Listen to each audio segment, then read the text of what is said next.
ഭൂനിയമ ഭേദഗതി ബില്ലിൽ governor ഒപ്പുവെക്കണമെന്നാവശ്യപ്പെട്ട് LDF Idukki ജില്ലാ കമ്മിറ്റിയുടെ നേതൃത്വത്തിൽ രാജ്ഭവൻ മാർച്ച് സംഘടിപ്പിച്ചു. CPIM സംസ്ഥാന secretary MV Govindan master March ഉദ്ഘാടനം ചെയ്തു.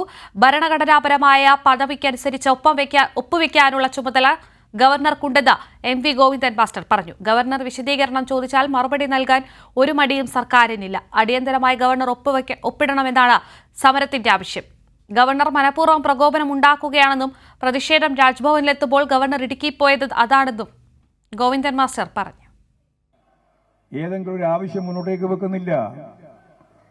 ഇവിടെ ഭരണഘടനാപരമായിട്ട് നിർവഹിക്കാൻ ബാധ്യതയുള്ള ഗവർണർ കേരളത്തിലെ പ്രത്യേകിച്ച് ഇടുക്കി ജില്ലയിലെ കൃഷിക്കാരുമായി ബന്ധപ്പെട്ട ഏറ്റവും പ്രധാനപ്പെട്ട ഒരു നിയമനിർമ്മാണം നിയമസഭ ഏകകണ്ഠമായിട്ട് പാസാക്കിയതിന് ശേഷം ആ നിയമമാകുന്നതിന് വേണ്ടി സാങ്കേതികമായ ഒരു കാര്യം ഗവർണറുടെ ഒപ്പ് വേണം എന്നതാണ്.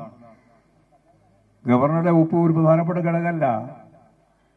ഭരണഘടനാപരമായിട്ടുള്ള ഒരു പദവിയാണ് ഗവർണർ.